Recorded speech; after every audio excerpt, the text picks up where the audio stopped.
صلوا عليه وآله اللهم صل على سيدنا مولانا محمد وعلى آل سيدنا مولانا محمد اللهم صل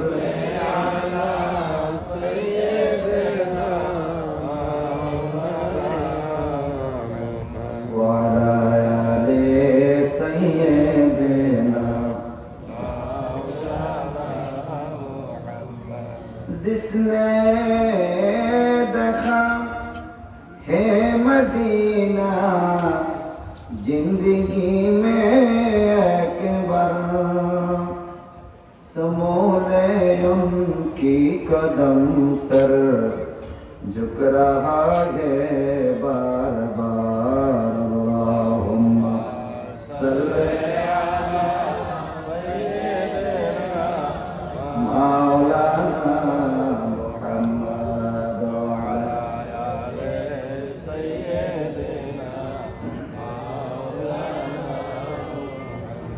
अल्लाह তুমি দয়া করো নসিব করো মদিনা নবীজিকে না দেখাইয়া কবর দেশে নিও না আল্লাহুম্মা সাল্লি আলা সাইয়্যিদিনা মাওলানা মুহাম্মদ ওয়া আলা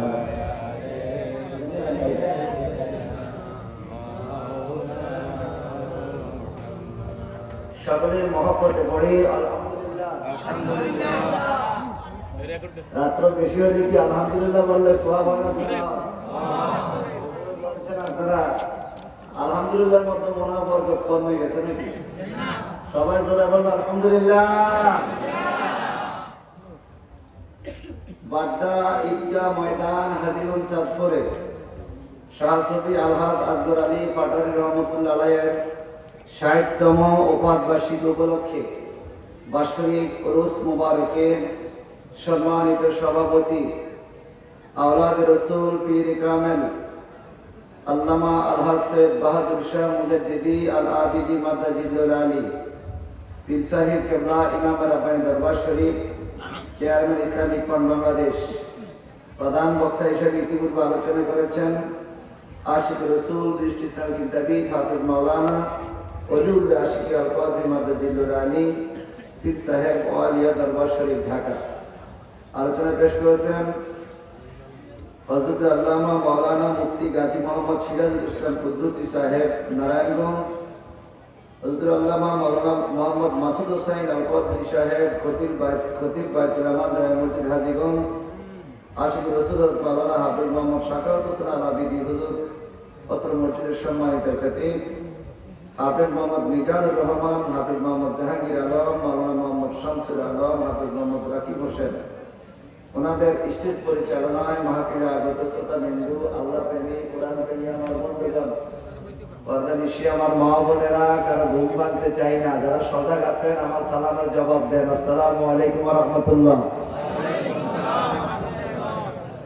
আল্লাহ পাক রব্বুল ইজ্জতের দরবারে অসংখ্য অগণিত শুকরিয়া আদায় করি যে মহান আল্লাহ দয়া করে, মায়া করে, মহব্বত করে আমাদের কতগুলো বাছাই করা মানুষকে এ রাত্র ১টার পরেও পৃথিবীর অন্য কোনো জায়গায় না রেখে এই গভীর রজনীতে ঐতিহ্যবাহী বাড্ডা ঈদগাহ ময়দানের বাৎসরিক উরুস মাহফিলে আসার বসার সুযোগ করে দিয়েছেন।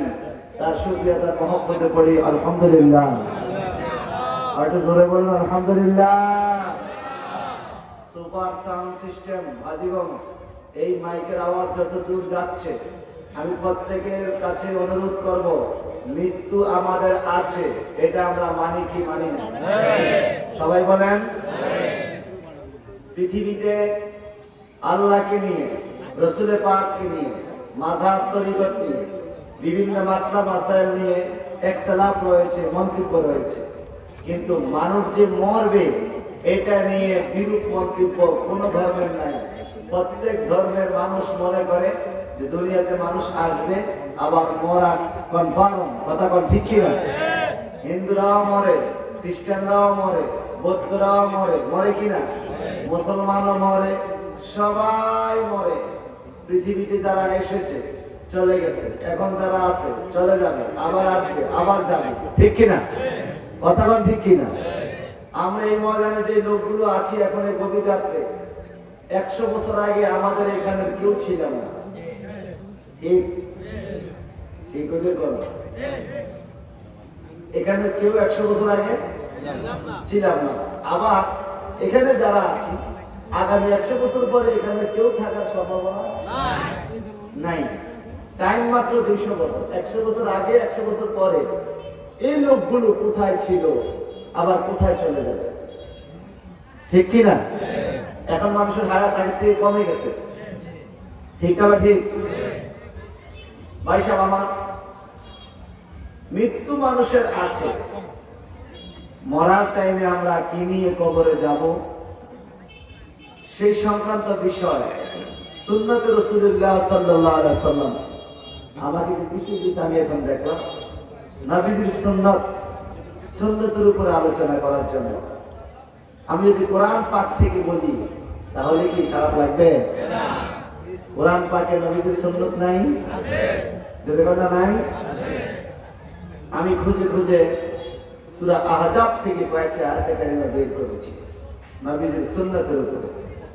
যদি আপনারা ধৈর্য ধারণ করেন তাহলে বলবো, হয়তো সিরাজুল ইসলাম কুদরতি আর আশিকুর হুজুরের মতো সেই সুর দিয়ে, সেই নাতে রসুল দিয়ে আপনাদের মন জুড়াতে পারবো না। কোরআন পাক থেকে বলার চেষ্টা করছি, আল্লাহ পাক যেন আমাদেরকে, মানুষ তো ভাবতেছে আইতেছে চা পানি ঢেকেছে, যাইতেছে গাড়ি বের করা রাস্তা যায় কাড়ে না জানান দেয় বালা মাহফিলে বসে ধন পালে কি কর।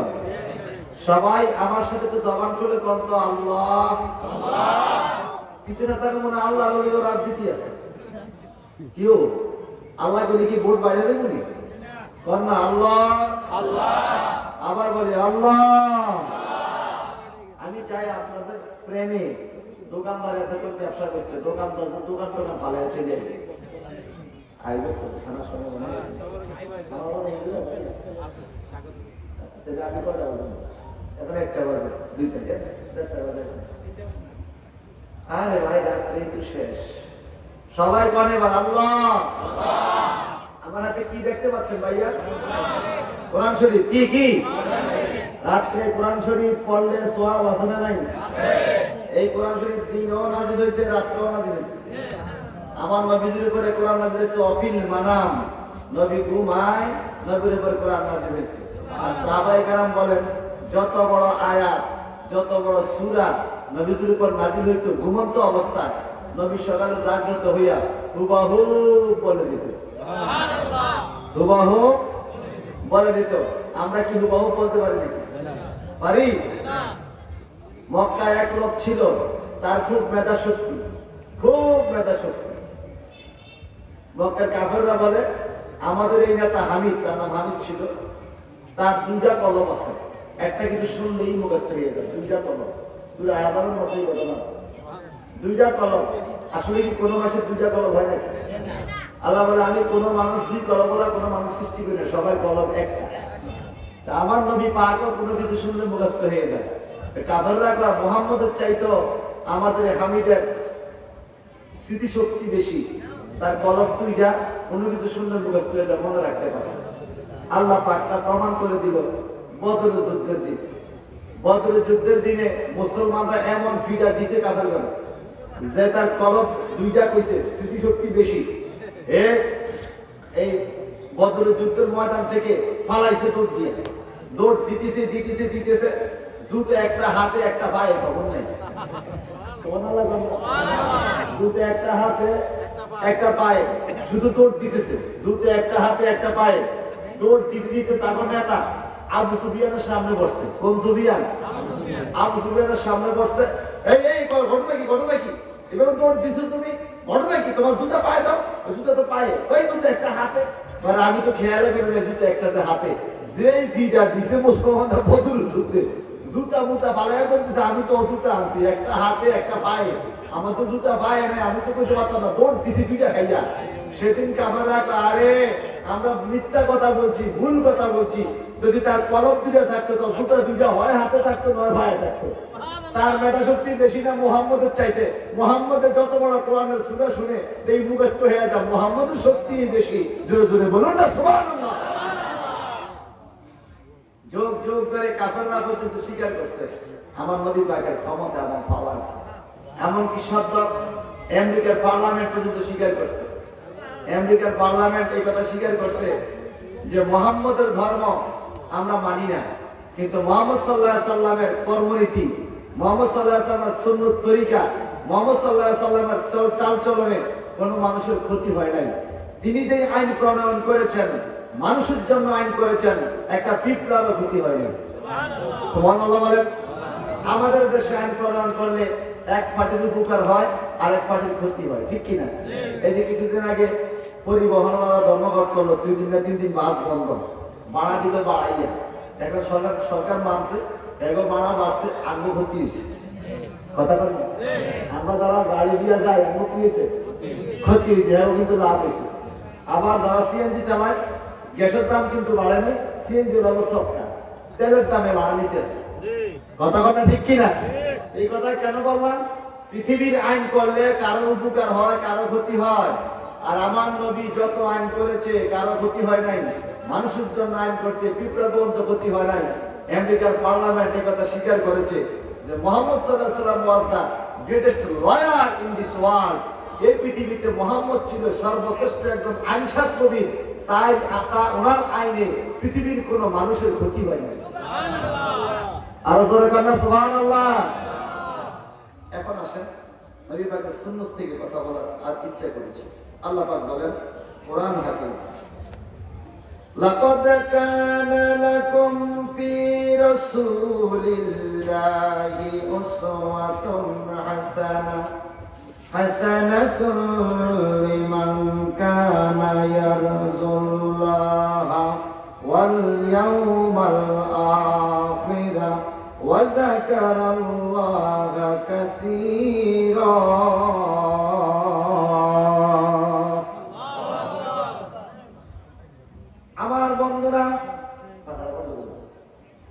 আমার বন্ধুরা,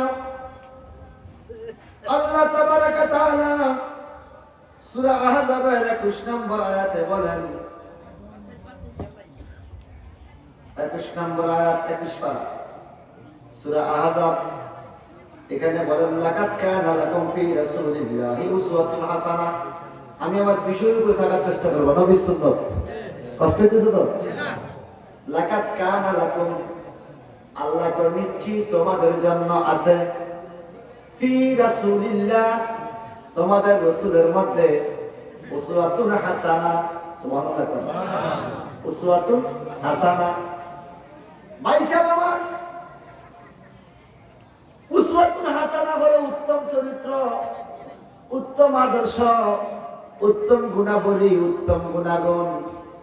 এরপরে আল্লাহ পাক বলেন কোরআনুল হাকিমে এই আয়াতে, লিমান কানা ইয়ারজুল্লাহ ওয়াল ইয়াউমাল আখিরা, যে ব্যক্তি আল্লাহর সাথে সাক্ষাৎ করতে চায় এবং পরকালে কিয়ামতে হাজির হতে চায়, ওয়া যাকারাল্লাহা কাসীরা, সে যেন বেশি বেশি আল্লাহর জিকির করে। সুবহানাল্লাহ।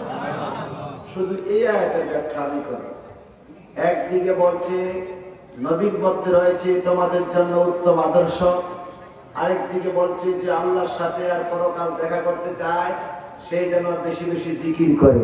তাহলে বোঝা গেল নবীর আদর্শ আর আল্লাহ জিকিরের মধ্যে একটা সম্পর্ক আছে। কি কম? যেহেতু এক আয়াতের মধ্যে বলছে, একই আয়াতে নবী পাকের আদর্শ আর আল্লাহর জিকিরের মধ্যে একটা সম্পর্ক আছে। কি সম্পর্ক দেখেন ভাই সাহেব আমার, আল্লাহ পাক রব্বুল ইজ্জত এই আয়াতের তাফসীর আবার কোরআন পাকে এই সূরার মধ্যেই নিজেই করে। এটার নাম হলো আত-তাফসীরুল কোরআনুল কারীম বিল কোরআনুল কারীম। কোরআন দিয়ে কোরআনের তাফসীর দেখেন কি, মা কানা মুহাম্মাদুন আবা আহাদিম মির রিজালিকুম ওয়ালাকিন রাসূলুল্লাহি ওয়া খাতামান নাবিয়্যিন। আল্লাহু আকবার। কাম ওয়া কানা আল্লাহু বিকুল্লি শাইইন আলিমা। আমার আল্লাহ বলেন, মা কানা মুহাম্মাদুন আবা আহাদিম মির রিজালিকুম, আমার নবী মুহাম্মদ তোমাদের কোন পুরুষের পিতা নয়, কোন পুরুষের পিতা নয়। আমার নবীর কোন ছেলে পুরুষ বড় হওয়ার আগেই পৃথিবীর থেকে আল্লাহ পাক নিয়ে গেছে, কোন পুরুষের পিতা নয়। এখন কি বলে, ওয়ালাকিন রাসূলুল্লাহ, তিনি হলেন আল্লাহর রাসূল। সুবহানাল্লাহ। কার রাসূল? কার রাসূল? এখন প্রশ্ন, আয়াত পড়লেন লাকাদ কানা লাকুম ফি রাসূলিল্লাহি উসওয়াতুন হাসানাহ। এখন আবার কইল ওয়ালাকিন রাসূলুল্লাহ, ঘটনা কি? ঘটনা হলো আমার নবীকে খাতুনে জান্নাত মা ফাতেমা কোনদিন বাবা বলে ডাকে নাই, হাসান হোসাইন কোনদিন নানা বলে ডাকে নাই, নিজের মেয়েরা কোনদিন পিতা বলে ডাকে নাই। আমার নবীকে সব সময় ওয়ালাকিন রাসূলুল্লাহ, সাহাবায়ে কেরাম বলতো ইয়া রাসূলুল্লাহ, নবীর পরিবাররা বলতো ইয়া রাসূলুল্লাহ, নবীর সন্তানরা বলতো ইয়া রাসূলুল্লাহ। সুবহানাল্লাহ। তাহলে আমার নবী পাককে ইয়া রাসূলুল্লাহ বলে ডাকা এটা সুন্নাত।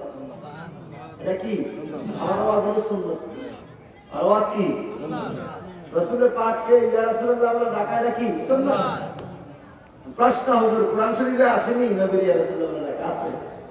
আল্লাহ তাবারাক ওয়া তাআলা এই সূরা আহজাবের প্রথম আয়াতে কি বলে দিয়ে দিয়েছে, কোরআন শরীফ খুললে তো তুমি জানবে, ইয়া আইয়ুহান নাবিয়্যু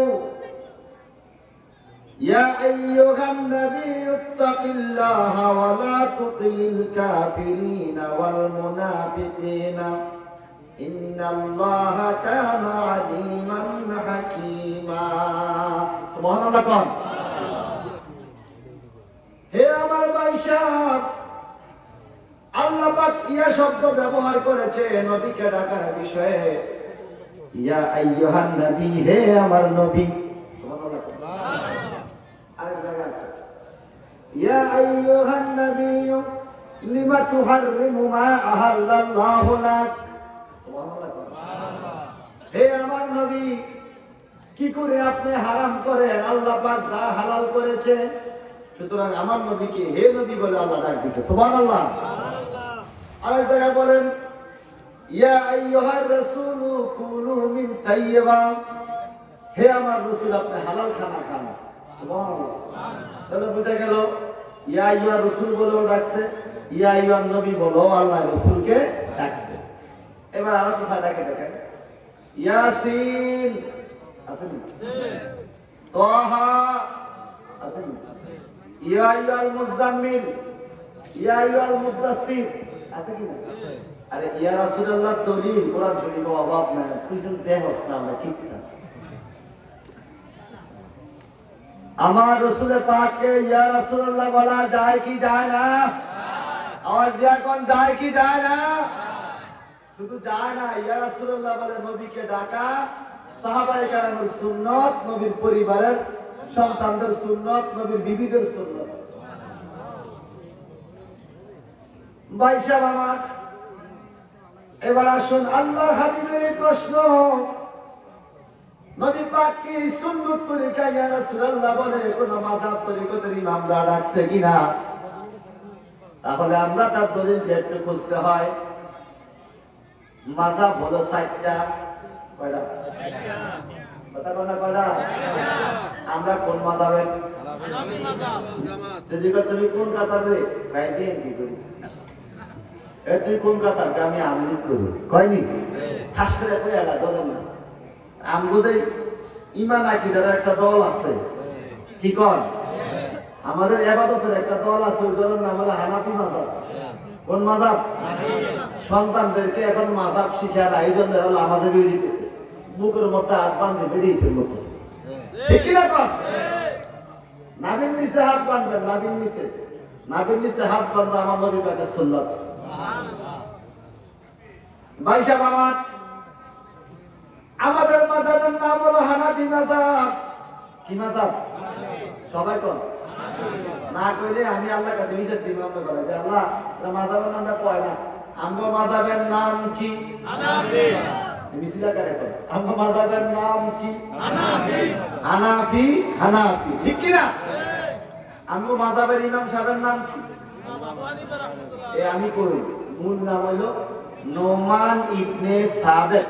নোমান ইবনে সাবেত ইমামে আজম আবু হানিফা রাদিয়াল্লাহু তাআলা আমাদের মাযহাবের ইমাম। জোরে জোরে বলেন সুবহানাল্লাহ। ও আমার ভাই সাহেব, চারটা মাযহাবের মধ্যে একটা মাযহাবের নাম হলো হাম্বলি মাযহাব। আছে নি? হাম্বলি মাযহাবের ইমাম সাহেবের নাম হলো ইমাম আহমদ ইবনে হাম্বল রাদিয়াল্লাহু তাআলা। ইমাম আহমদ ইবনে হাম্বল এত বড় আলেম ছিলেন, আজ থেকে 1000 বছর পূর্বে ওনার ইন্তেকালের পরে তৎকালীন সময়ে 10 লক্ষ মানুষ ইমাম আহমদ ইবনে হাম্বলের জানাজায় হাজির হয়েছে। কয় লাখ? 10 লাখ মানুষ। কি চারটি গাড়ি কথা? আমাদের দেশের মন্ত্রী মিনিস্টার মনে করতে মানুষ হয় না। ইমাম আহমদ ইবনে হাম্বলের জানাজায় কয় লাখ মানুষ হয়েছে? কথা বল না? 10 লাখ। এখন তো গাড়ি ঘোড়া আছে, রাস্তাঘাট ভালো, তখন তো গাড়ি ঘোড়ার জন্য রাস্তাঘাটের সুবিধা ছিল না। এই পানি কান্দি ভাঙ্গা মানুষ আসছে 10 লাখ মানুষ। এদের মধ্যে 3 লক্ষ 3.5 লক্ষ ছিল মুফতি মুহাদ্দিস। চিন্তা করেন আলেমটা কত বড় ছিল। উনি আমার রাসূলের পাককে সুন্নত মনে করে ইয়া রাসূলুল্লাহ বলে ডাকতেন।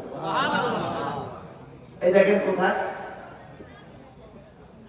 মাসনাদে আহমদ ইবনে হাম্বল নামক কিতাব আছে। হাদিসের যত কিতাব আছে বিশুদ্ধের মধ্যে বুখারী শরীফ শ্রেষ্ঠ, কিন্তু আকারের দিক দিয়া, ওজনের দিক দিয়া মুসনাদে আহমদ ইবনে হাম্বল হলো বড় কিতাব। হাদিসের দিক দিয়া, ওজনের দিক দিয়া ইমাম আহমদ ইবনে হাম্বল এত বড় মুহাদ্দিস, তৎকালীন সময়ের বাদশা ওনার একটা প্রস্তাব পাঠাইছে যে তোমরা আহমদ ইবনে হাম্বলের কাছে যাও, প্রস্তাব দিও। কি প্রস্তাব? বলে উনি রাজপ্রাসাদে প্রধান বিচারপতির কাজে সাহায্য করবে, প্রধান বিচারপতি হিসাবে আমি তাকে নিয়োগ দিতে চাই। সুবহানাল্লাহ। একসময় মানুষ জায়গাটায় গায় না, চাকরি দিছে না? কথা কেন না? হইতো না, আপনারা ঘুমিয়ে গেছেন, আমিও ঘুমিয়ে যাই। সবাই কি ঘুমুনি? কে কে ঘুমাইছে? রাতুটা ঘুমাইছে, ঘুমাই যাবে রাতুটা। কবে জানি আজরাইল আসে আঙ্গিনায়, উপায় নাই আমার উপায় নাই রে। হইতাম না? হ্যাঁ, আমার আগের হুজুর মতো হইতো না। কবে জানি আজরাইল আসে আঙ্গিনায়, আরে কবে জানি আজরাইল আসে আঙ্গিনায়, উপায় নাই আমার উপায় নাই রে। বলেন উপায় নাই আমার উপায় নাই। আমরা গ্রামের মানুষ না, নদীর মধ্যে নৌকার মধ্যে বয়ে বাটিয়ে সুর গাইতে না গিয়ে গেছে। জামানদিরা কন, আমার লাগা কন। কবে জানি আজরাইল আসি আঙ্গিনায়, উপায় নাই আমার উপায় নাই রে। বলেন উপায় নাই আমার উপায় নাই। কি কথা কইয়া আইলাম ভব সংসারে আমি খোদার কাজ করিলাম না রে কি বলবো তারে কি কথা কইয়া আইলাম ভব সংসারে আমি খোদার কাজ করিলাম না কি বলিব তাহারে মরণ যেদিন আসবে রে আমার মরণ যেদিন আসবে রে আমার আপন বলতে কেহ নাই উপায় নাই আমার উপায় নাই রে বলেন উপায় নাই আমার উপায় নাই রে আজরাইল আসিবে যেদিন আঙ্গিনায় আজরাইল আসিবে যেদিন আঙ্গিনায় উপায় নাই আমার উপায় নাই রে উপায় নাই আমার উপায় নাই কত গুনাহ করেছি রে ববে গুনার সীমানা বারে বাহারে হাতে পাতিয়া মৌলায় আমরা ক্ষমা চাই ঠিক কিনা বারে বারে হাতে পাতিয়া মৌলায় আমরা ক্ষমা চাই স্বপ্ন যুগে লইয়া যাইও স্বপ্ন যুগে লইয়া যাইও সোনার মক্কা মদিনায় উপায় নাই আমার উপায় নাই রে বলেন উপায় নাই আমার উপায় নাই আজরাইল আসিবে যেদিন আঙ্গিনায় আজরাইল আসিবে যেদিন আঙ্গিনায় উপায় নাই আমার উপায় নাই রে বলেন উপায় আমার উপায় ওরে পানি সার ঘরের ভরা দিবে না আমার রে তারা বাজারের বাঁশ কাটিয়া বাঁশ জারের বাঁশ কাটিয়া দিবে আমায় ঘর বানাই উপায় নাই আমার উপায় কথা কোনো ঠিক কিনা বাজারের বাঁশ কাটিয়া বাঁশ জারের বাঁশ কাটিয়া দিবে আমার ঘর বানাই উপায় নাই আমার উপায় নাই রে আমার উপায় নাই আমার উপায় নাই আজরাইল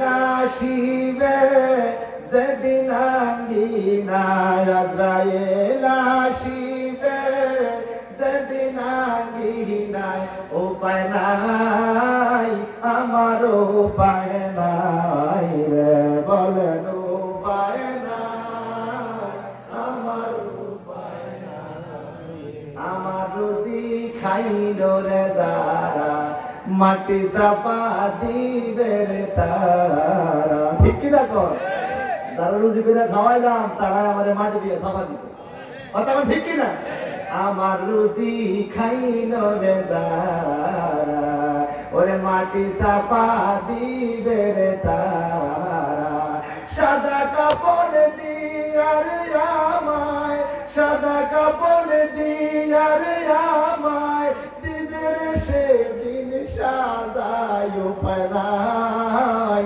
আমার উপায় নাই রে বলেন উপায় নাই আমার উপায় নাই রে আজরাইল আসিবে যেদিন আঙ্গিনায় আজরাইল আসিবে যেদিন আঙ্গিনায় উপায় নাই আমার উপায় নাই রে উপায় নাই আমার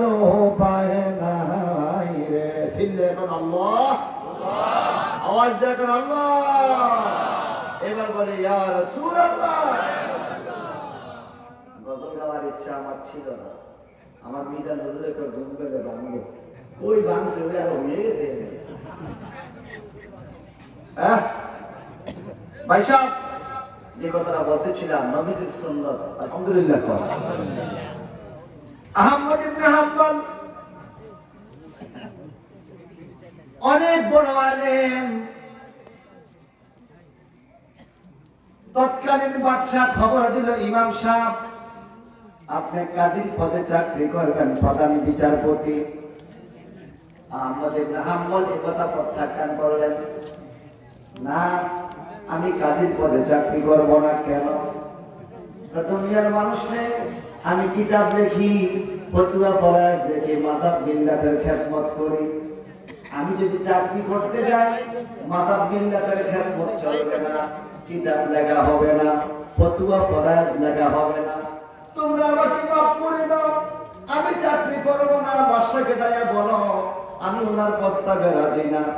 যখন বাদশাহ খবর শুনলো, বাদশাহ লোক পাঠাইছে তারে বন্দী করো। আমি বাদশাহ প্রস্তাব দিলাম, তার বুঝি পছন্দ হয় না।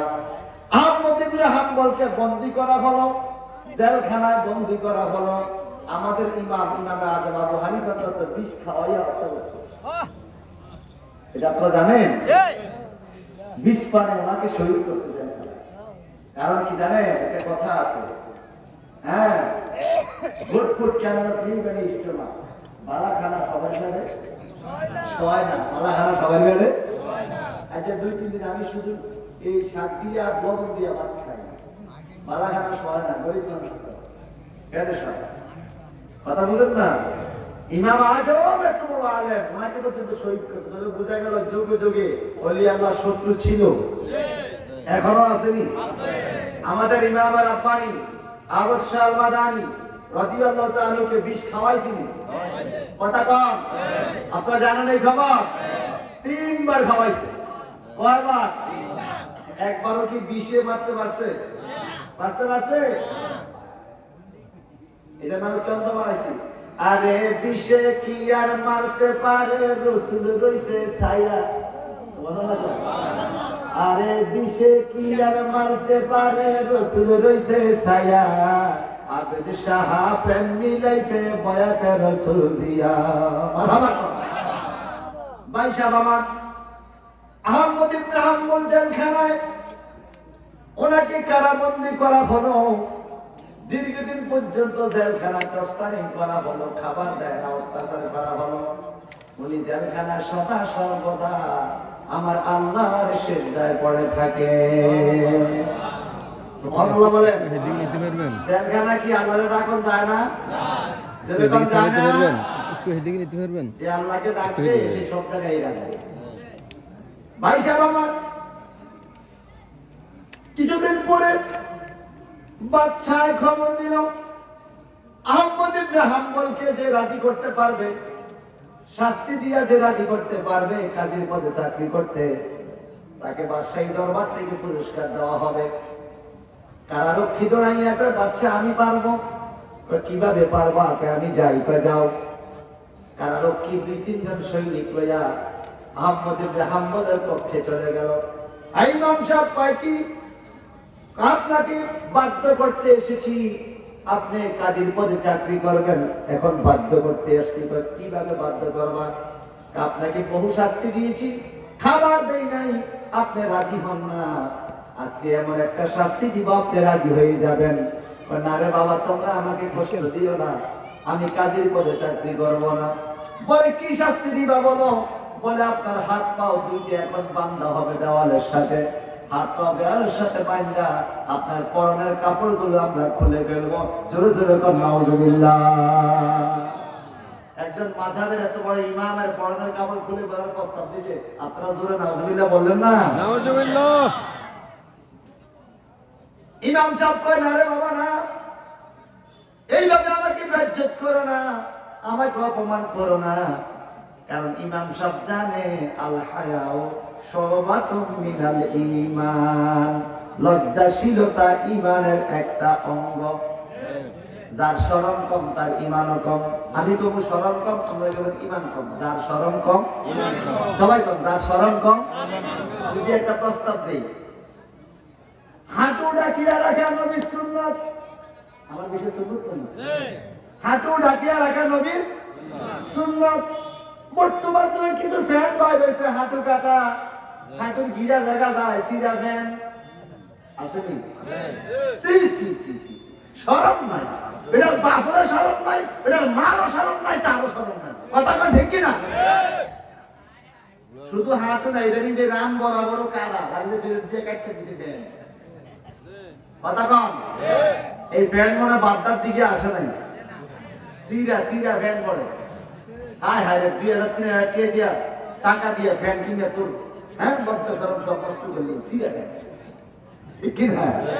কি ফ্যান? সিরা ফ্যান। নাউজুবিল্লাহ বলেন। এই মাহফিলে খোঁজ করলে দিছে তো পাওয়া যেত, পয়সা দিয়ে সিরা ফ্যান কিনে আডু 2000। নাউজুবিল্লাহ কম, এটা শরম কম। কি কম? যার শরম কম তার ঈমানও কম। ভাই সাহেব আমার আহমদ ইবনে হাম্বল বলেন, না রে না, আমার ঈমানটারে রক্ষা করো তোমরা, আমারে বেইজ্জত করো না।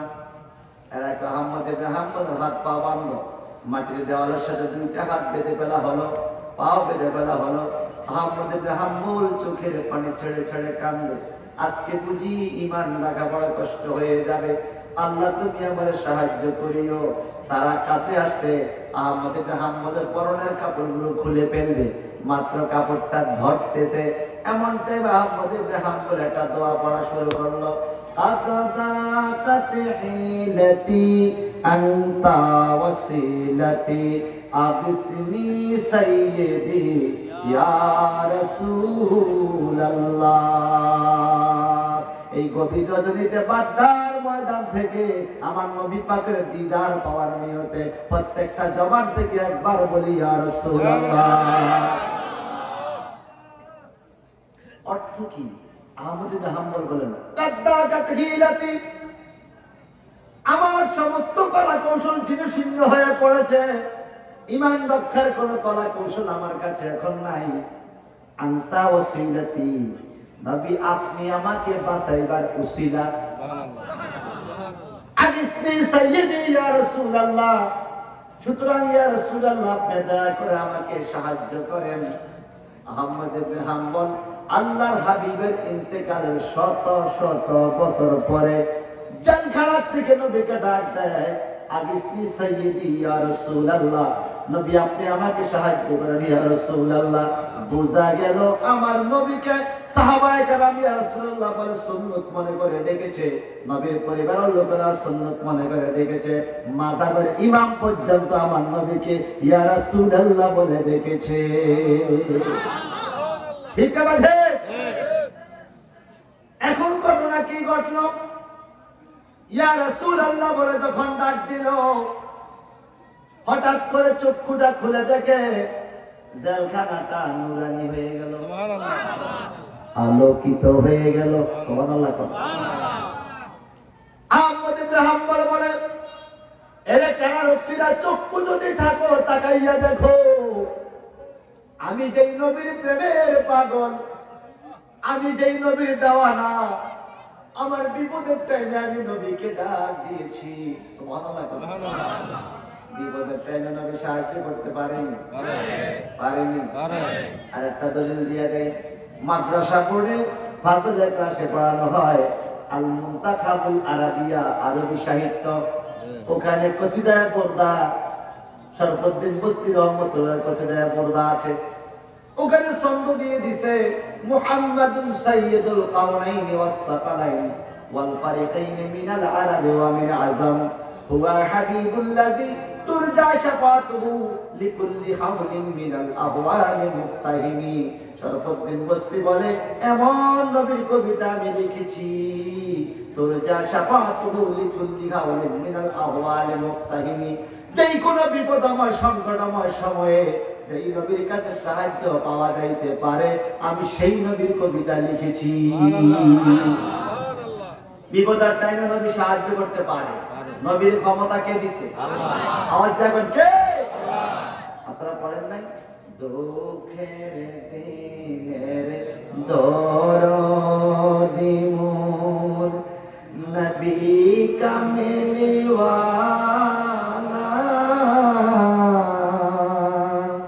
নবী কামলিওয়ালা, দুঃখের দিনের দরদি মোর নবী কামলিওয়ালা, নবী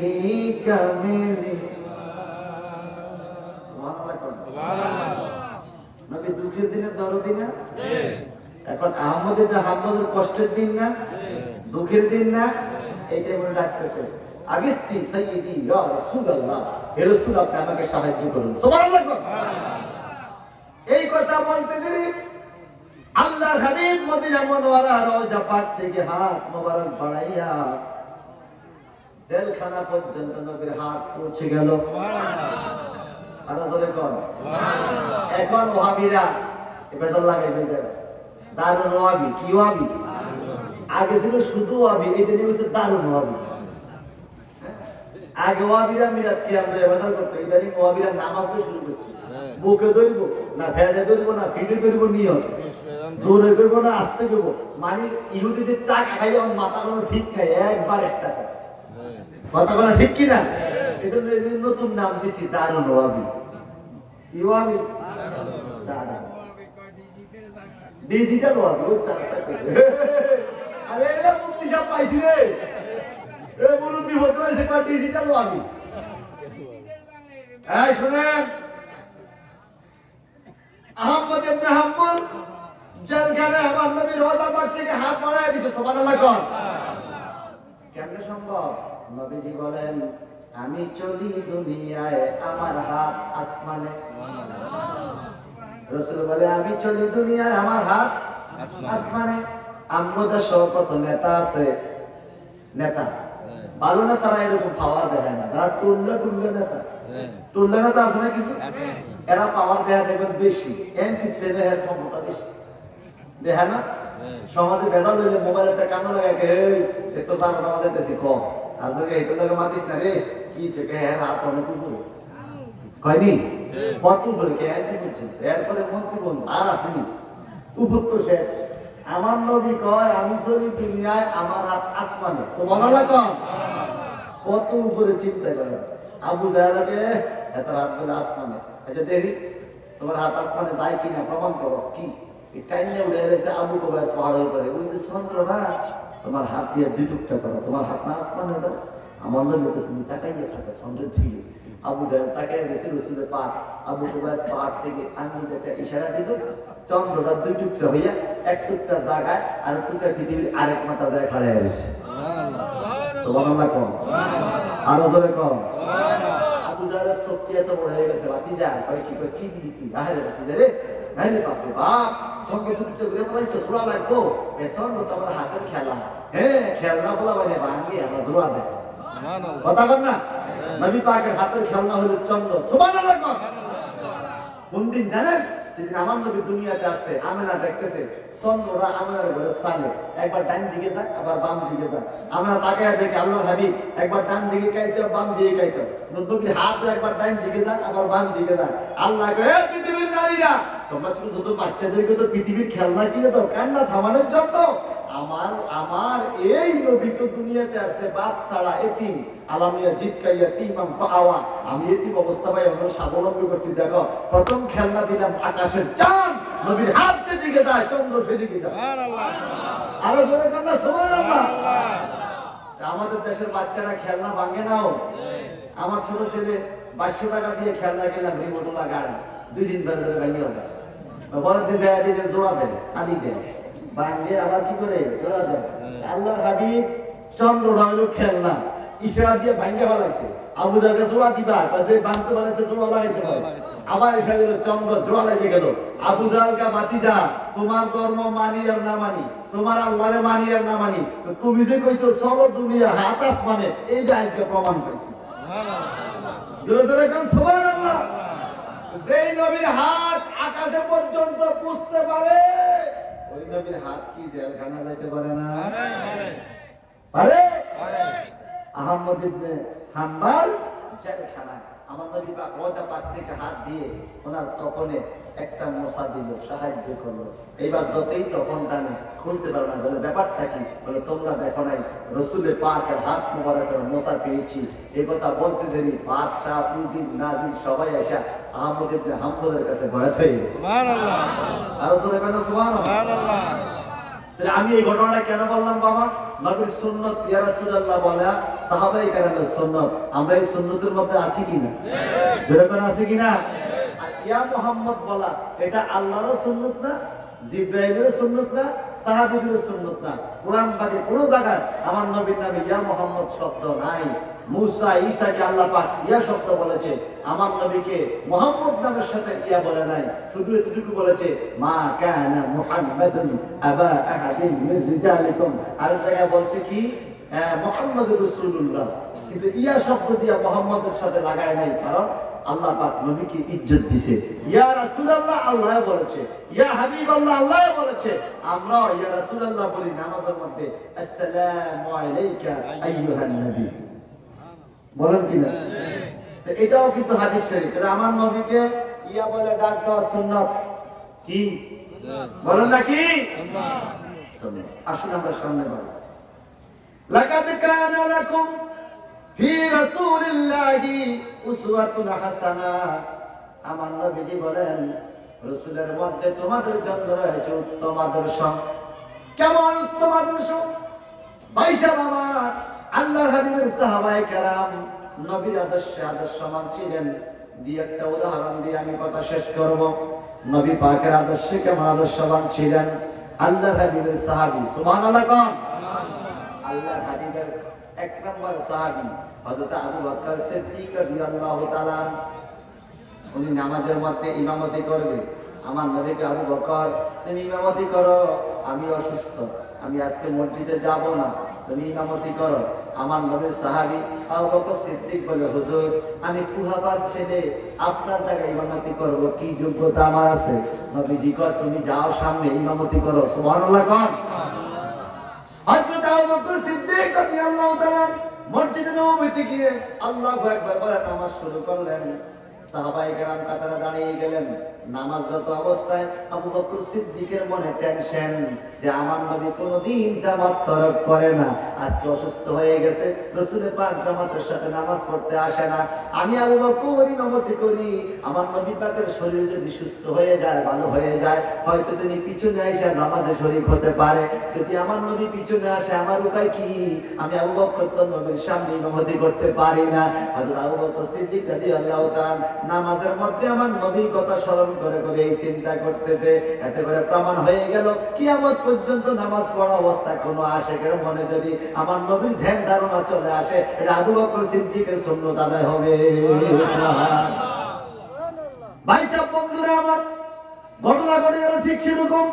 একটু পরে আমার রাসূল পাক বলে রে দেখি আয়েশা দরজা জানালাটা খোলো।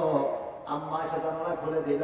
আল্লাহর নবী আয়েশা সিদ্দিকার মুখ থেকে নজর দিয়া দেখে আবু বকর সিদ্দিক রাদিয়াল্লাহু তাআলা ইমামতি করে, সাহাবীরা পিছনে নামাজ পড়ে, কত সুন্দর ইমামতি আর জামাত চলছে। আমার নবী পাকের অশ্রু সিক্ত নয়ন মোবারক হয়ে গেল। এই নামাজের জন্য কত কষ্ট করেছি, এই নামাজ প্রতিষ্ঠার জন্য কত কষ্ট করেছি, আজকে আমার মনটা ভরে গেল, আমি না থাকলেও জামাত চলবে। সুবহানাল্লাহ কোন? রাসূলের পাক বলেন আমি না থাকলেও জামাত চলবে। রাসূলের পাকের সুন্নতের কথা বলতেছিলাম ভাই। জামাতে নামাজ পড়া সুন্নতে মুআক্কাদা, সুন্নতে মুআক্কাদা। জামাতে শরীফ নামাজ পড়া সুন্নতে মুআক্কাদা। যেই ব্যক্তি জামাতে নামাজ পড়ে না, আমার নবী বলছেন ওই লোকটার ঘরের মধ্যে আগুন লাগায় দেওয়ার জন্য লাকড়ি আনো। এখন পাল্টার প্রতিটা যদি আগামী দিনে এই ওয়াজ করে মসজিদে যারা মসজিদে আইতো না, যায় যায় ঘরের মধ্যে আগুন লাগাই দাও, ইমামতি থাকবো নি? আমার নবী তো এই ওয়াজ করে ফেলেছে, ইমামতি গেছেনি না। সাহাবীরা রাসূলের পাককে সেইভাবে মানছে, আমরা ইমাম সাহেব সেইভাবে মানি না। বাংলাদেশের সমাজ, এই সমাজ না, প্রত্যেকটা সমাজ এখানে হয়তো কম আছে, প্রত্যেক সমাজের সবচেয়ে বেশি দোষ হইল ইমাম সাহেব, জানেননি আপনারা? হ্যাঁ, সবচেয়ে বেশি দোষ। সমাজ যদি 100 জন থাকে, 100 জনের মধ্যে এই 50-60 জনে ইমামের বিরুদ্ধে সমালোচনা করে। আমি ইমাম সাহেব ভালো না, ফান খাইয়া পুলি করে না, আটলে ছোট গাঁক দেয়, যেই দোষ নাই আছে কিনা কম। কিন্তু নিজের যে হাজার দোষ, এটার কোনো খবর। আমার সমাজের মধ্যে এক ইমাম সাহেব ক্রিকেট খেলা চাইছিল টেলিভিশনে, এই জন্য ইমামতি গেছে। কি খেলা চাইছে? কর না, আমাদের দেশে ক্রিকেট খেলা চলে না টেলিভিশনে।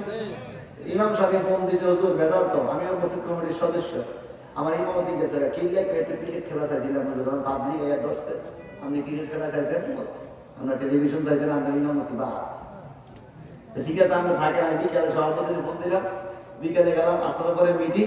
ইমাম সাহেবের দোষ কি হোক, বেগুনে এক বসে কয় কেন টেলিভিশন চাইছে, ক্রিকেট খেলা চাইছে নাকি? মিথ্যা কথা কই না, আমরা দেখছেন?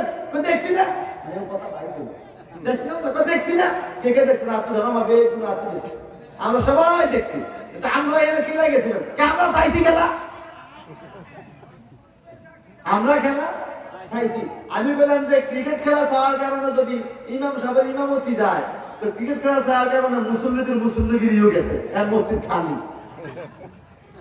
যদি ইমাম সাহেবের ইমামতি যায়, মুসল্লির মুসল্লিগিরি যাচ্ছে না, এটা হইলো ফাও একটা দোষ ধরলো আর কি। কথা বল ঠিক কিনা? নিজে বিড়ি খেয়ে সিগারেট খেয়ে আলোচনা দিত না, এগুলো তার খাচ্ছে। তবে হ্যাঁ, যারা ইমাম সাহেব হবে ওনারা সমাজে চলাফেরা করতে একটু হুঁশিয়ার। কথা বল ঠিক কিনা? মানুষ ওনাদেরকে ফলো করে। যদি ইমাম সাহেব টেলিভিশন চায়, দোকানে বসে মুসল্লিকে লাগে, মুসল্লিদের একটু বিরূপ প্রতিক্রিয়া আসতে পারে। কথা বল ঠিক কিনা? পরের সপ্তাহ ইমাম সাহেব ওয়াজ করতে গেলে মুসল্লিকে হ্যাঁ তো চাইছে, ঠিক না? ঠিক বাইশা। এবার বলেন তো, সুদ খাওয়া কি ইমামের জন্য হারাম না মুসল্লির জন্য হারাম? কয় না রে,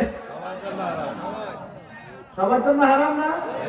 এখন যদি কেউ শুনে বাড্ডা মসজিদের ইমাম সব সুদে টাকা লাগাইছে, ইমামতি থাকবো নি?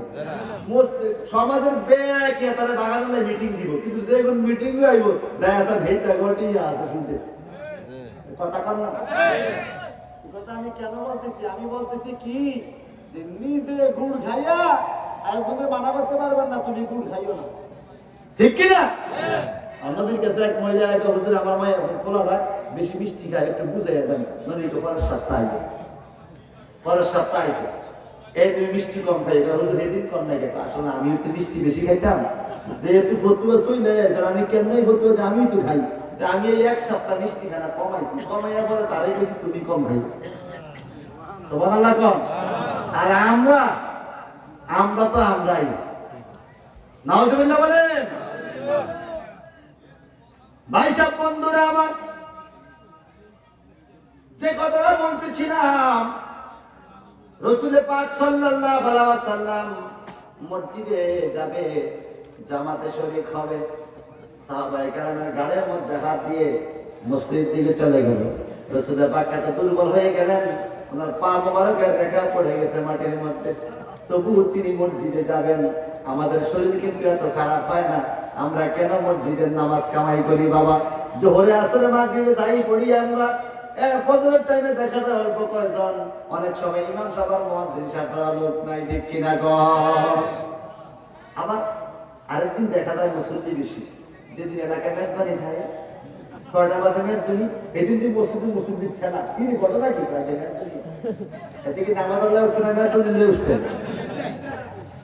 এই জন্য আমি বলতেছি, এলাকা প্রত্যেকদিন মেজবানি দেন, তো কিছু বললাম নামাজ পড়ো, এই সেটা উঠবো, ঠিক কিনা? নাম আপনার 35 জন, মেজবানি তো হয়ে যায় 105 জন, ঠিকটা না ঠিক? তবে হ্যাঁ, এটা মজা আছে। বিয়ার খানা এত মজা লাগে না, মেজবানি খানা তো মজা লাগে। একটু দেখেন তো, বিয়ের মধ্যে ডাইনিং টেবিলে কাবাব, মুরগি আর পোলাও, চিংড়ি মাছ দিয়ে যেটা খাইতে পারেন না, মেজবানিতে যেটা ফেরত দিয়ে খাড়িয়ে খাড়িয়ে ভাত আর বেশি খাওয়া যায়। এটার মধ্যে দোয়া আছে, মিলাদ আছে, এটা সাতটাই আলাদা, কথা ঠিক কিনা? আর তার নোয়াবিরা এটার না যায়, কোন আমি কোন আমি দারুণ। ভাই সাহেব বন্ধুরা আমার, আল্লাহর নবী মসজিদে চলে গেলেন, চিৎকার দিবেন আল্লাহু আকবার। মসজিদে চলে গেলেন, সাহাবায়ে কেরাম রাসূলের শরীরের ঘ্রাণ পাইয়া গেছে। আমার নবীর শরীর মোবারকে একটা ঘ্রাণ মোবারক ছিল যেটা পৃথিবীর কোনো কিছুর সাথে তুলনা করা যায় না। নবীর ঘ্রাণ মোবারক পাইয়া সাহাবায়ে কেরাম জায়গা করে দিচ্ছে নবীকে। কিভাবে জায়গা করে? একজন আরেকজনকে তালি দিচ্ছে, হাতে তালি। মনে রাখবেন, কিভাবে হাততালি দেওয়া শরীয়তে জায়েজ নাই। যদি কোনো কারণে হাততালি দিতে হয়, এক হাতের পেট এক হাতের পিঠ, এইভাবে তালি দেওয়া, এটা সুন্নাত। আমার ওয়াজটা কি সুন্নতের ওয়াজ না? এটা কি সুন্নাত? এটা সুন্নাত নয়, সুন্নতের বিপরীত। এটা হলো সুন্নাত। আর আমাদের দেশে কি হয়? মাথা কিরে বলে তিন, মাথা কিরে বলে তিন, যতবার তত কিরা। আরে এটা ও ভাই নির্বাচন আগে এক কাপ চার দাম কত বাড়তি হয়ে যাবে, ঠিক কি না? বুদ্ধি বিধিরে দিমু সাহাবাদের ওটা দিয়েছে কত? 5 10 সাহেব কাপ 10। নাউজুবিল্লাহ কোন এই ভাড়ি আসেনি? এটা কি সুন্নাত পদ্ধতি দেখায়? নাউজুবিল্লাহ বলেন না। নাউজুবিল্লাহ। আয়েশা বন্ধুরা আমার, আল্লাহর নবী মসজিদে গেলেন, সাহাবায়ে কেরাম হাতে হাতে বাড়ি দিয়ে বুঝাইছে রাসূল পাক আসছে। এভাবে হাতে তালি দিল। আমার নবী দ্বিতীয় কাতার এভাবে ভাঙতে একদম আবু বকর সিদ্দিকের পিছনে চলে গেল। মাওলা আবু বকর আমার নবী আসছে টের পায়া আমার নবীর সামনে দিয়ে দিল। আবু বকর সিদ্দিক কাতারে চলে আসলো। নামাজের 2 রাকাতের ইমাম আবু বকর, 2 রাকাতের ইমাম দয়াল নবীজি। কি একটা দারুণ নামাজ, সুবহানাল্লাহ। নামাজ হইছে নি? কথা বল না, হইছে। কিন্তু আমাদের তো শুধু এইভাবে ইমাম পাল্টায় নামাজ হবে না। ইমাম পাল্টানোর কিছু শর্ত আছে। ইমাম সাহেবের ওযু ভেঙে গেছে, উনি পিছন থেকে একজনের দায়িত্ব দিয়া বাকি নামাজ আদায় করাবে, এই একটা কাজ। আর একটা হলো ইমাম সাহেব কেরাত ভুলে গেছে, কারণ মনে নাই, হারিয়ে গেছে, পারে না, লোক মাঝে তাও আমাদের হইতে পারে না, মনে নাই, পরের জন্য টান দিব। অথবা ইমাম সাহেব বেহুশ হয়ে পড়ে গেছে, এখন নামাজ চালাইতে পারে না। অথবা ইমাম সাহেবের বেরিনা উলিয়ে গেছে, মাথা উলিয়ে গেছে, উল্টা পাল্টা কইতেছে, নামাজে হারিয়ে বকে, হইতে পারে কি? দেখুন এরকম হইলে পিছন থেকে একটা লোক টান দিয়ে ইমাম সাহেবের দায়িত্ব দিবে, ইমাম সাহেব চলে যাবে। এই ছাড়া ইমাম সাহেব সুস্থ সবল, কেরাত বলে নাই, ওযুও ভাঙে নাই, পিছনে যত বড় ফিসা ভাই হোক, নামাজ ভাঙা যাবে না। মুসল্লি পিছনেও যাইতে পারবে না। ছাত্র নামাজ পড়ায়, ওস্তাদ যদি পিছনে আসে কাজ হবে না, ওস্তাদের পিছনেই, ছাত্রের পিছনেই ওস্তাদ নামাজ পড়তে হবে। কিন্তু আমার রাসূলের পাক বল নূরে মুজাসসাম মুহাম্মদুর রাসূলুল্লাহ সাল্লাল্লাহু আলাইহি সাল্লাম জামাতে গেলেন, আবু বকর সিদ্দিক নামাজ ছাইরা পিছনে চলে আসতেন, আমার নবী সামনে গেলেন, ওনার ওযুও ভাঙে নাই, কেরাতও ভুলে নাই, ব্রেনও বিকৃত হয় নাই, অন্য কোনো সমস্যা হয় নাই। আল্লাহ কয় জিবরাইল যাইয়া ক নামাজ শুরু হয় নাই, এটা বরকতি নামাজ হইছে, আমার রাসূলের জন্য এটা খাস। রাসূল যদি জামাতে আইসা যায়, কোনো ওযু নাই, আমার নবী সামনে যাবে, চার মুসল্লি পিছে আসবে, সুবহানাল্লাহ, সুবহানাল্লাহ। এটা আমার নবীর জন্য খাস। ভাই সাহেব বন্ধুরা আমার, রাসূল পাক সাল্লাল্লাহু আলাইহি সাল্লাম ওয়াজ করতেছে, এমন টাইমে একজন লোক আসছে, তাহাবী শরীফ হাদিস। আয়েশা আমার নবীর সামনে দাঁড়ায় কয়, ইয়া রাসূলুল্লাহ ইন্নী আসাবতু হাদ্দান ফাকিমু আলাই, ইয়া রাসূলুল্লাহ ইন্নী আসাবতু হাদ্দান ফাকিমু আলাই। নবী গো, আমি একটা শাস্তিযোগ্য অপরাধ করেছি, আপনি আমাকে শাস্তি দেন। আমার দেশের কোন মানুষ সুদ খাইয়া, ঘুষ খাইয়া, পাপ কইরা ইমাম সাহেবের কাছে যায়, কই বলি হুজুর আমি শাস্তি করেছি, আমার সাজা দেন, বলবে? সাহাবায়ে কেরাম রাসূলের পাকের কাছে আইসা বলতো, হুজুর আমি পাপ করছি, আমারে maaf করেন, শাস্তি দেন। সাহাবীরা জানে যত বড় পাপীও হই না কেন, যখন রহমতুল্লাহ আলামিন হাত বাড়াইবে তখন আল্লাহ maaf করে দিবে। ওই লোকটা আল্লাহর হাবিবের কাছে যখন এই কথা কান বলল, রাসূল পাক সাল্লাল্লাহু আলাইহি সাল্লাম ওনাকে কিছু বললেন না, চুপ রইলেন। নামাজের টাইম হলো, আমার নবী নামাজ পড়ানো শুরু করলেন, সাহাবায়ে কেরাম পিছনে নামাজে দাঁড়াইলেন। আর যেই লোকটা আসলো অপরাধ করে, ওই লোকটাও নামাজে দাঁড়াইলো। নামাজ পড়া শেষ হলো, সালাম ফিরাইলেন, লোকটা আবার দাঁড়িয়ে গেল। হাদিস শরীফ, ফাকামা রাজুলুন ওয়া ক্বালা ইয়া রাসূলুল্লাহ ইন্নী আসাবতু হাদ্দান ফাকিমু আলাই বিকিতাবিল্লাহ, জোরে জোরে বল সুবহানাল্লাহ। ফাকালা রাজুলুন, ওই লোকটা দাঁড়িয়ে গেল, ফাকামা রাজুলুন, লোকটা দাঁড়িয়ে গেল, ওয়া ক্বালা ইয়া রাসূলুল্লাহ, ওই লোকটা আমার নবীকে ইয়া রাসূলুল্লাহ বলে ডাক দিল। ডাক দিয়ে বলে, ইন্নী আসাবতু হাত্তান ফাকিম ওয়ালাই, নবী গো আমি অন্যায় করেছি, শাস্তিযোগ্য অপরাধ করেছি, আপনি আমাকে শাস্তি দেন। ফাকিম ওয়ালাই বিকিতাবিল্লাহ, আল্লাহর কিতাবে কোরআনে আমার পাপের জন্য যেই শাস্তি, এই শাস্তি আপনি আমাকে দেন। আমি পাপ করেছি, মন্তব্য করেছে মুহাদ্দিসে কেরাম, লোকটা কি পাপ করছে এইভাবে মাপ চাইতেছে আমার নবীর কাছে আইসা। কেউ বলে লোকটা চুরি করছে, কেউ বলে না লোকটা কবিরা গুনাহ করছে, কেউ বলে সে জিনা বা বিচার করছে। অর্থাৎ বড় পাপ করে নবীর কাছে আসছে, আমার নবীর কাছে ধরা দিছে। কারণ সাহাবায়ে কেরাম জানতো আল্লাহর হাবিব হলো দুনিয়া মানুষের জন্য হাকিম। আমার নবী যদি হাকিম সাহেব বিচার কইরা দেয়, আল্লাহ সানি বিচার কবর দেশে আর করবে না। সুবহানাল্লাহ বলেন। নবী হইলো আল্লাহ সৃষ্টি জগতের সবচেয়ে বড় হাকিম। হাকিম মানে কি? বিচারক। আমার নবী বিচার করলে আল্লাহ সেটা সেই বিচার কার্যকর করে। ভাই সাহেব আমার লোকটা বলে হুজুর ফাকিম ওয়ালাই বিকিতাবিল্লাহ, আল্লাহর কিতাব অনুযায়ী আমার শাস্তি দেন। কেমন শাস্তি? চুরি করলে হাত কাটে, চোখ খোলে, অনেক সময় শিরচ্ছেদ করে, হয় না? আমার নবীজির কাছে এই লোকটা বলে হুজুর আপনি আমার চোখ খোলেন, নাইলে হাত কাটেন, নাইলে পাও কাটেন, রজম করেন, শিরচ্ছেদ করেন, যা খুশি আপনি তা করেন, তবু আমার শাস্তি দেন, কারণ আমি জাহান্নামকে বড় ভয় পাই। কি ভয় পাই? জাহান্নাম। হুজুর আপনি আমার শাস্তি দেন। আমার নবী বলেন তুমি কি আমাদের সাথে নামাজ পড়ছো? সুবহানাল্লাহ। আমরা যে এইমাত্র জামাতে নামাজ পড়লাম, তুমি কি পড়ছো? ফাকালা রাজুলুন নাম সাল্লাইতু মাআকুম ইয়া রাসূলুল্লাহ, আপনাদের সাথে আমি এইমাত্র নামাজ পড়েছি। আমার নবীজি বলেন কাদ গাফারা লাকা জামবাকা আও হাত্তাকা, এই পাপী তুই একটা পাপ করে আমার কাছে আইছস একটা মাপের জন্য, আমি রাসূলের পিছনে নামাজ পড়ার কারণে তোর পিছনের সমস্ত গুনাহ আল্লাহ মাফ করে দিয়েছে। সুবহানাল্লাহ। আইছি একটা মাপের লাই সব মাপ। লোকটা কান্দা কর, নবী গো আপনার দরবার বুঝি আমার দরবার, আপনার দরবারে তো আসা দরকার, আপনার পিছনে নামাজ পড়া তো আমাদের দরকার। একটা পাপের জন্য আইসি মাপ পাইতে পারি কিনা চিন্তা পড়ে গেলাম। এখন আপনি বলতেছেন আপনার পিছে নামাজ পড়া কারণে সকল পাপ আমার মাপ হয়ে গেছে, নবী গো আমার শাস্তি মাপ হইছে কিনা, কবরের শাস্তি দিবে কিনা? আমার নবী গো কাদ গাফারা লাকা জামবাকা আও হাদ্দাকা, আল্লাহ তোমার পাপও মাফ কইরা দিছে, তোমার কবরের সাজাও মাফ কইরা দিছে।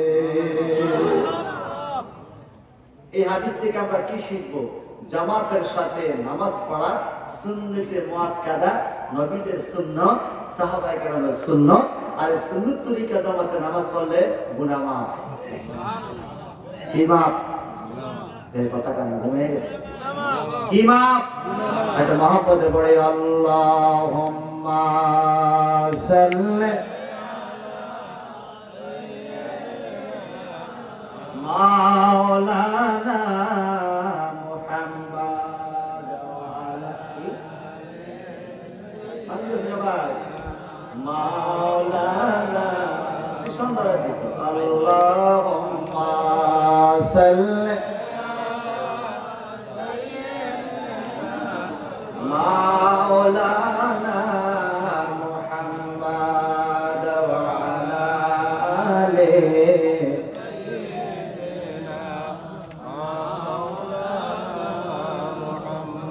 বাইশা লাকাদ কানা লাকুম ফি রাসূলিল্লাহি উসওয়াতুন হাসানাহ। এই কথা থেকে আমি আরেকটা পয়েন্ট আপনাদেরকে আউট করব। নবীজির মধ্যেই রয়েছে তোমাদের জন্য উত্তম আদর্শ। কে বলে? আল্লাহ। নবীর আদর্শ সাহাবায়ে কেরাম কেমন আদর্শবান ছিলেন একটা উদাহরণ দিচ্ছি। আবু বকর সিদ্দিকের একটা দিলাম।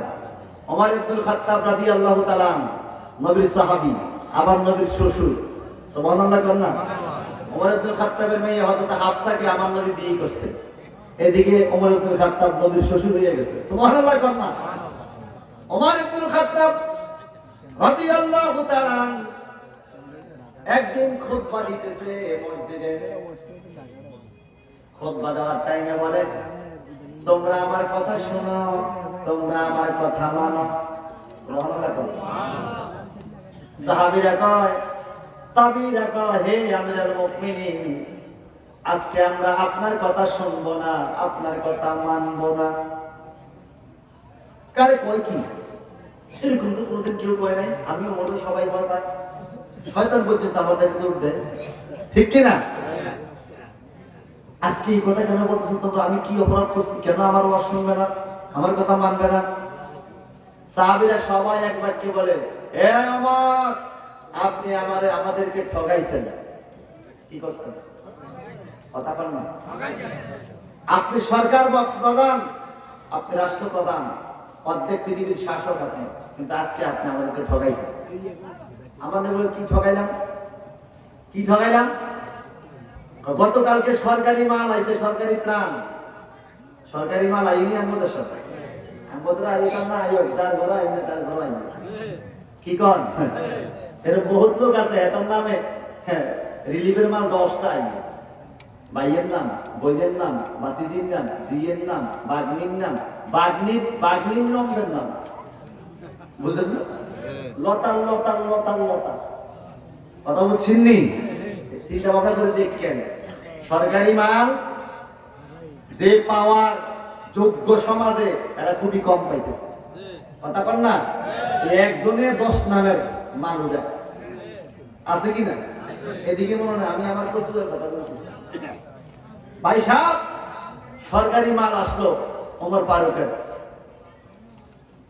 প্রতিদিন ওমর ফারুক যেই জামা গায়ে দিয়ে যাইতো, আজকে সরকারি মাল পাইয়া যেই জামা বানাইছে এই জামা গায়ে দিয়ে মসজিদে গেছে। সুবহানাল্লাহ। বলে আপনি আমাদেরকে ঠগাইছেন। বলে কি ঠগাইছেন? বলে গতকালকে সরকারি মাল আসছে, সবাইকে একটা একটা পাঞ্জাবির কাপড় দেওয়া হয়েছে। আমরাও পাঞ্জাবি বানাইছি, আপনিও ওমরও বানাইছেন। আমাদের পাঞ্জাবি আমাদের গায়ে লাগে, আপনার গায়ে তো আপনার পাঞ্জাবি লাগার ছোট হওয়ার কথা, কারণ আপনার শরীর আমাদের থেকে মোটা লম্বা। আপনি তো মনে হয় লম্বা একটা টুকরা নিছেন, বড় একটা টুকরা নিছেন, আপনার জামাটা লম্বা দেখা যায়, আপনি আমাদের ঠগাইছেন। নাজুবিল্লাহ কইতেন না? সমান তো দিবেন। আপনার যদি 5 গজ, আমারও 5 গজ। আপনি মনে বড়টা নিছেন, আপনার জুব্বাটা লম্বা দেখা যায়, আপনি আমাদের ঠগাইছেন। আমরা আমাদের ওয়াজ আর শুনবো না। ওমর ইবনে খাত্তাব চোখের পানি ছেড়ে দিল। বলে এই কষ্টটা আমাকে তোমরা করছো কেন? আমি তো তোমাদেরকে ঠগাই না। কেন ঠগাইলে? আপনার যুব্বা এত বড় হইল কেন? আপনি বড় কাপড় নিছেন। বলে আমার ছেলে আব্দুল্লাহ, তুমি দাঁড়াও, এই আব্দুল্লাহকে জিজ্ঞাসা করো ঘটনাটা কি। আব্দুল্লাহ ইবনে ওমর মদিনার 7 জন মুক্তির মধ্যে উনি ছিলেন একজন মুক্তি। আব্দুল্লাহ ইবনে ওমর রাদিয়াল্লাহু তাআলা দাঁড়িয়ে গেলেন। আব্দুল্লাহ, তুমি বলো ঘটনাটা কি? আমি কি বড় জামা নিছি নাকি? ঘটনাটা কি বলো। আব্দুল্লাহ দাঁড়ায়, হে নবীর সাহাবীরা, হে মসজিদের মুসল্লিরা, আমার আব্বা ওমর ইবনে খাত্তাব কোনদিন মানুষ ঠগায় না রে। তিনি রাত্রি বেলায় আড়ার বস্তা কান্দে করে মানুষের বাড়িতে নেয়, যদি রুটি বানাই না তাকে নিজে রুটি বানাইয়া দিয়ে খাওয়াই আসে। এমন ওমর আমার বাবা, তিনি কোনদিন মানুষ ঠগায় না রে। আজকে তো ঠগাইছে, জুব্বা বড় বানাইছে, কাপড় বড় টানিছে। কয় তোমরা আমার দিকে তাকাও। ওমরের ছেলে কয় আমার গায়ে তো জুব্বা নাই। বলে বিষয়টা কি বলো। বলে গতকালকে রাত্রে আমার আব্বা হুজুর ওমর ইবনে খাত্তাব রাদিয়াল্লাহু তাআলা নিজে জামাটা সেলাই করতেছে, মেশিনে বসে নিজের জামা নিজে সেলাই করে। এমন টাইমে আমার ডাক দেয়, আব্দুল্লাহ, এর কাপড়টা তো ছোট, জুব্বাটা ছোট হয়। আমি কালকে জুমার মসজিদে খুতবা দিব, ছোট জুব্বা গায়ে দিলে কেমন দেখায়। আমি ইমাম সাহেব, তুমি একটা কাজ করো, তুমি যে টুকরাটা পাইছো সরকারি মাল, আমি একটা পাইছি, তুমি একটা পাইছো, তোমার কাপড় টুকরাটা আমারে দিয়ে দাও, আমি জোড়া দিয়া লম্বা একটা জুব্বা বানাই। আব্দুল্লাহ ইবনে ওমর বলে, আমি নির্দ্বিধায় আমার কাপড়ের টুকরাটা আব্বা হুজুরকে দিয়ে দিলাম। আমার কাপড়ের টুকরাটা জোড়া দিয়া আমার আব্বাটা আর আমারটা 2টা টুকরা দিয়া বড় করে একটা জুব্বা বানাইছে মান সম্মানের জন্য। আমার আব্বার মানুষ ঠগানা তাকাইয়া দেখাও, ওমরের জুব্বার মধ্যে জোড়া তালি আছে। জবানটা বড় করে কোন আল্লাহু আকবার। আমাদের দেশের রাষ্ট্রপতি কি এরকম করবো? জোড়া দেওয়া না, তালি দেওয়া, জামা কিনবো? ভাই সাহেব আমার, এখানে আমি নবীর সুন্নাত আপনাদেরকে কি বুঝাইতে চাইছি? অর্ধেক পৃথিবীর শাসক, ক্ষমতা আছে, পাওয়ার আছে, সম্পদ আছে, ইচ্ছা করলে ভোগ করতে পারে, কিন্তু তিনি সরকারি পণ্য ভোগ করেন নাই, সরকারি মাল ভোগ করেন না। কেন? একটা দেশের 1 টাকা সরকারি টাকা যদি কোনো মানুষে আত্মসাৎ করে, কিয়ামতের ময়দানে আমার দেশের 20 কোটি মানুষে মামলা করবে, আল্লাহ এই সরকারি টাকা 1 টাকা অমুকে খাইছে আল্লাহ, আমি 20 কোটি মানুষের মধ্যে আমিও একজন, এই মামলা আমিও করলাম, 20 কোটি মানুষকে জবাব দিয়ে আপনি জান্নাতে যেতে হবে, নইলে ছাড়াছাড়ি নাই কিয়ামতের ময়দানে। কথা বলেন ঠিক কিনা? হক তো হকে, হক হক। সরকারি মাল খাইয়া নির্বাচনের আগে দিয়ে কিচ্ছু নাই, 2-4 মিনিট গেলে দেই ওরে বাবা একটা টাইলস টিস করা বাড়ি হয়ে গেছে। কথা কর না? ইঞ্জিনিয়ার সাহেবের বেতন হলো 20,000 টাকা। ও মা, ইঞ্জিনিয়ার বাচ্চা যদি এমন বাড়ি ইঞ্জিনিয়ার সাহেব, মালে মাল লালে লাল। কথা কর না? এই ঘুষ খাই না বাড়ি আছে কিনা? জোরে করে আছে কিনা? ক্ষমতা পাইলে ক্ষমতা সঠিক ব্যবহার করা নবীর সুন্নাত। সুবহানাল্লাহ কোন? ক্ষমতা কে দেয়? ক্ষমতা কে দেয়? আর একটা কথা বলে আমি শেষের দিকে যাচ্ছি। নবীর সুন্নাত কেমন ছিল আমাদের প্রতি? লাকাদ কানা লাকুম ফি রাসূলিল্লাহি উসওয়াতুন হাসানাহ। রাসূল পাকের মধ্যে তোমাদের জন্য উত্তম আদর্শ। কেমন আদর্শ? মাওলা ওমর পেয়েছে। একদিন তিনি খাইতে বসছেন, সুবহানাল্লাহ সুবহানাল্লাহ, বিবি সহ খানা খাইতে বসতো। স্বামী স্ত্রী একত্রে খানা খাওয়া, এটাও নবীর সুন্নাত। সুবহানাল্লাহ। আরে মনে শরম করে আল্লাহ সুবহানাল্লাহ। স্ত্রী খানা খাইতে আমরা শরম না? কি শরম করে নাকি? স্বামী স্ত্রী খাইবেন, আপনার স্ত্রী আপনারে খাওয়াই দিবে, আপনার স্ত্রীকে আপনি খাওয়াই দিবেন, রাসূলের সুন্নাত। সুবহানাল্লাহ। আম্মা আয়েশা সিদ্দিকা রাদিয়াল্লাহু তাআলা আনহা ছাগলের বকরির হাড় সিবাইয়া সোবাড়ারে দস্তরখানা রাখছে, আমার নবী সোবা নিয়ে খানা। আম্মা আয়েশা কো হুজুর কিচ্ছু তো নাই, এরকম থাকে তো এরকম জানলে আমি কিছু রাখতাম, একটা সুচ্চা বানাইছি, মগজ টগজ কিছু আপনারা খান কিনতে, এটার মধ্যে মগজ নাই, ঠিক আছে তোমার ঠোঁট লাগছে তো এই জন্য আমি খাই। আরো জোরে কথা সুবহানাল্লাহ। আপনারা কেউ অস্বীকার করতে পারবেন না, আমরা যারা স্বামী আছি, আমগো স্বামী গো অর্ধেক প্লেটের ভাত, আইডিয়া ভাত, উচ্ছিষ্ট ভাত প্রায় সময় বিবিরা খায়, খাইনি কর এই ভাত দিছে, এই খায়া গুলাই না মানুষের টাইম হয়ে গেছে, অর্ধেক গুণ খাইছি, এটা খাইতাম না, আয়াতেই বিবি ওটার লগে আধ লইয়া খাইলেছি, খাইনি কর আপনাদের তো খাইনি কর। এবার কনসেপ্ট আমরা কয়দিন খাইছি বিবির আইডিয়া ভাত? যদি কয় আমি দুবার খাইছি, আমার এতে দুবার অর্ধেক খাইলাম না, কে থেকে আমি রোজি করে তোর আইডিয়া ভাত খাইতাম, ঠিক কিনা কম? আমি হতাম কি প্রত্যেকদিন খাইতে পারি, বুঝলি হেতার অন্তরতা আমার প্রতি ভালোবাসা নাই।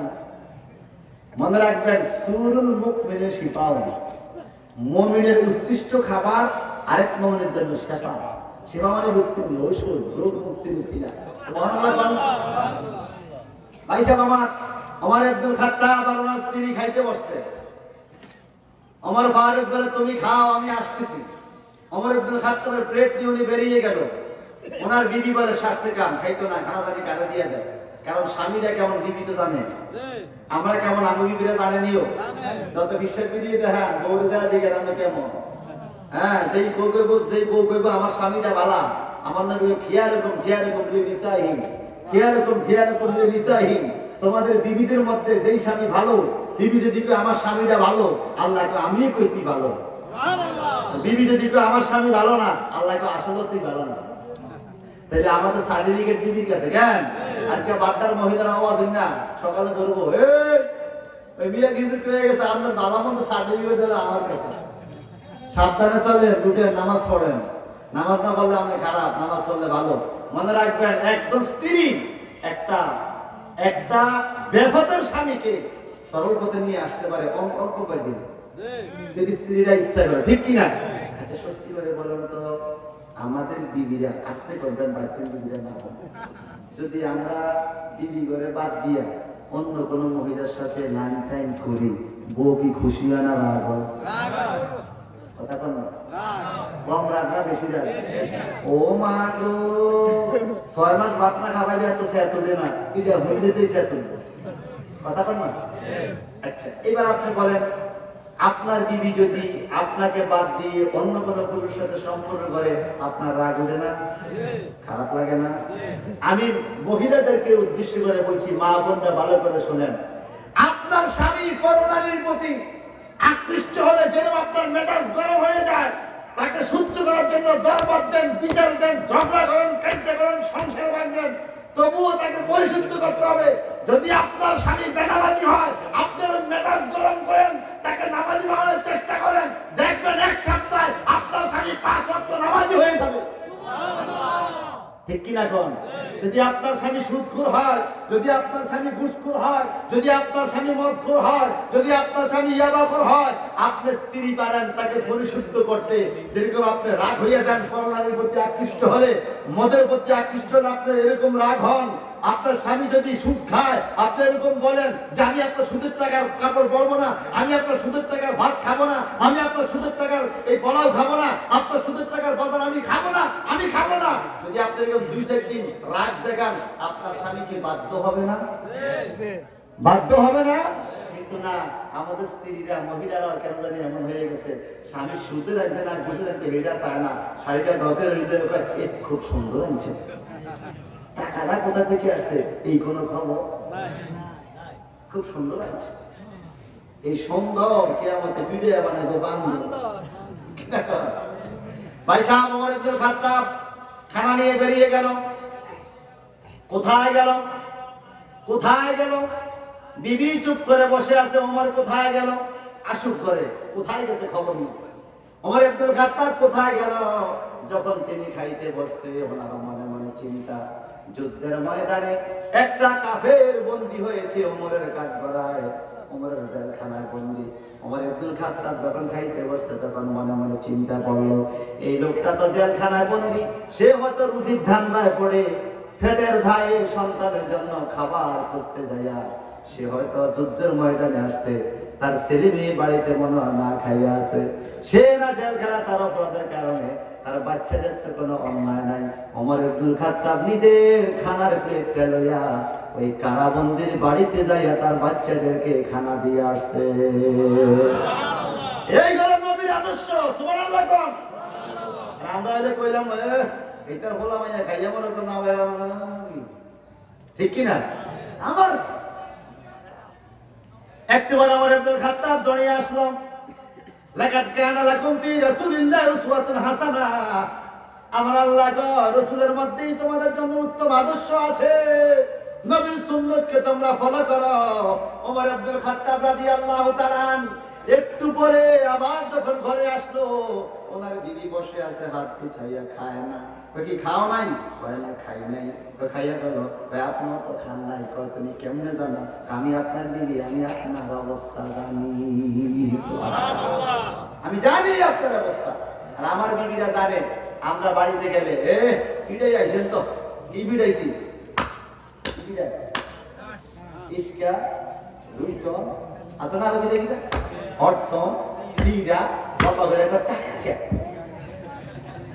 নাম জানি, কিন্তু জীবনে দেখি নাই কোনটা কেন। আপনাদের কোন নামটি শুনছি আর কি, জীবনে খেলাও বুঝি না, এটা কেমনি খেলে জানিও না। আল্লাহ এটা না জানা, আল্লাহ এটা এর যদি আমি মেশিন থাকতো কে কে পারে, আর মনে হয় শতকরা 92 জনে কইব আমি পারি, আমি পারি। কোন ছাই ছান সব ছাই, ঠিক কিনা? এবার ফিরে বাড়িতে যেত, বিবি কয় কোনো আসছিলেন? ওই একটু মার্কেটে ঘুরছিলাম। জানি আপনি কয়েছে, আপনি ফিরেই আইছেন, আমি জানি আপনি কে, ঠিক কিনা? কম আমার একদম খাত্তাবের বিবি জানে উনি কেমন, ঠিক কিনা?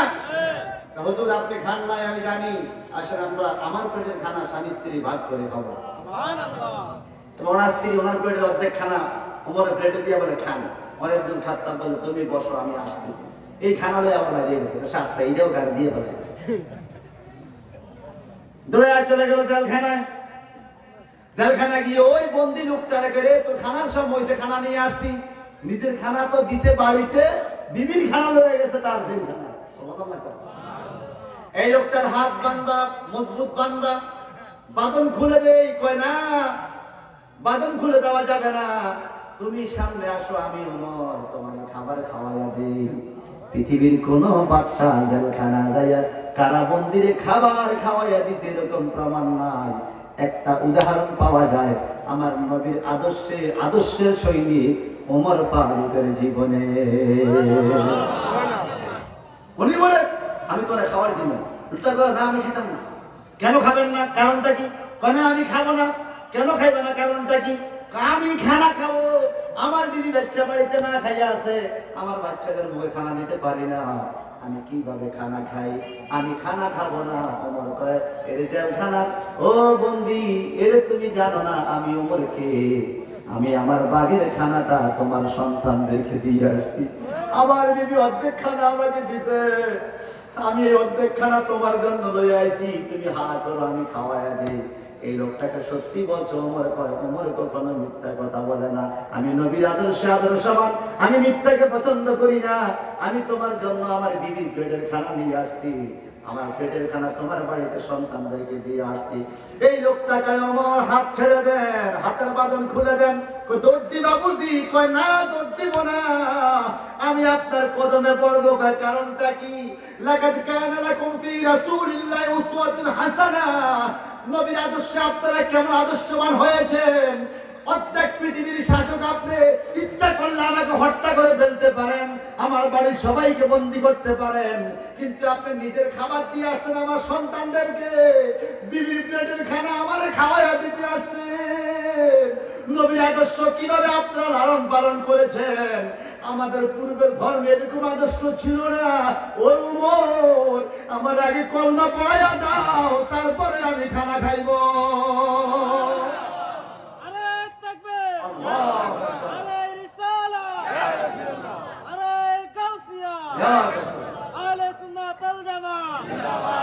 এখন চিন্তা করেন ওমর ইবনে খাত্তাব রাদিয়াল্লাহু তাআলা আদর্শ দেখাইছে, নবীর আদর্শ, নবীর সুন্নাত তরিকা চলার কারণে একটা কাফির ওনার আদর্শ দেখে মুসলমান হয়ে গেছে। আর আমরা মুসলমান না, আমরা দেখলে হিন্দুরা আসে, এই দিনে মুসলমান কিনে মসজিদে আসতে হিন্দু কয়ে রইতে লড়ে না। কথা বলি ঠিক কি না? আরে মুসলমান রে, শুধু গরু জবাই করে খানাটা শিখছি, তাও ঠিক মতো খাই না, নবীর সুন্নাত তরিকায় আমরা চলি না। আল্লাহ বলে, মা আতাকুমুর রাসূলু ফাখুযুহু ওয়া মা নাহাকুম আনহু ফান্তাহু, আমার রাসূল যা কিছু নিয়ে এসেছে তোমরা তা ধরো, রাসূল যা নিষেধ করেছে তা তোমরা ছাড়ো। এই যে মাহফিল করা, দোয়া পড়া, জিকির করা, এগুলো আমার নবীর সুন্নাত। সুবহানাল্লাহ কোন ভাই সাহেব, সময় প্রায় শেষ, আমার পরে বক্তারা আলোচনা করবে। আমি আপনাদের কাছে অনুরোধ করব, কালেকশন হয় সন্ধ্যারায়, মনে রাখবেন সন্ধ্যারায় যে জোয়ানরা থাকে, এখন তারা বলেছেন তারা আমার মতো গরিব জীব হয়েছে, ধনী ধনী লোকেরা বেশিরভাগ বাড়ি গেছে, কথা ঠিক নেই। তারপরে দেখি গরিবদের মধ্যে আশিক রসুল থাকতে পারে, ঠিক কিনা কোন? এই উরুস মাহফিলে আগামী বছরের জন্য তাবারুকের জন্য যেই কয় বস্তা চাউল লাগে, একজন লোক হাতে দেবে, আমি এক বস্তা, আমি এক বস্তা, আমি এক বস্তা, আমি এক বস্তা। কয় বস্তা লাগে চাউল জানি না, 12 বস্তা চাউল লাগে, 12 বস্তা চাউল লাগে। বাড্ডা ঐতিহ্যবাহী